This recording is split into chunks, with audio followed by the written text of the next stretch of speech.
আমাদের chief adviser তার ইয়েতে স্পষ্ট বলেছেন কেন এই সময়টা। উনি বলেছেন যে এই সময়ের মধ্যে উনি যে আমাদের মূল ম্যান্ডেটটা কি, আমাদের মূল ম্যান্ডেট হচ্ছে রিফর্ম, ট্রায়াল এবং ইলেকশন। তো আমরা রিফর্ম এবং ট্রায়ালের কাজগুলো এই সময়ের মধ্যে আমরা গুছিয়ে আনতে পারবো যতটুকু আমরা পারি সেটা, আর একটা হচ্ছে যে ইলেকশনের জন্য আমরা সেই অনুযায়ী প্রস্তুতি নিতে পারবো। এই তিনটা হচ্ছে আমাদের RTE, reform, trial and election. এটা আমাদের ম্যান্ডেট। উনি এইটাই বলেছেন। উনি বলেছেন ওনার জাতির উদ্দেশ্যে ভাষণে যে এই কাজগুলো উনি গুছিয়ে এনে এই সময় উনি ইলেকশনটা করতে পারবেন, কারণ আমাদের ম্যান্ডেটটা এইটাই ছিল। এটা তো সেই আগের কেয়ারটেকার গভর্নমেন্টের ম্যান্ডেট না যে আপনি এসে 3 মাসের মধ্যে একটা ইলেকশন করে দিলেন, আপনার পুরো কাজটাই থাকলো ইলেকশন ফোকাসড।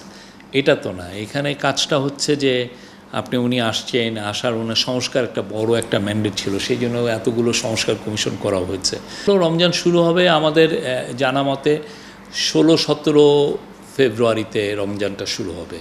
তো 16 ফেব্রুয়ারি তখন তো শীতকালই মোটামুটি, তো শীতকালেই পড়বে। যে আপনি যদি ফেব্রুয়ারির টেম্পারেচার দেখেন, এবং রোজাটা হবে হচ্ছে ঈদটা হবে 20শে মার্চ, আমরা ধরছি 19-20শে মার্চ।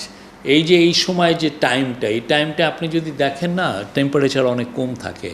আর রোজার যে ডিউরেশনটা রোজার যে ডিউরেশনটা এই সময়টা হিস্টোরিক্যালি কম থাকে, যেহেতু দিনটা ছোট।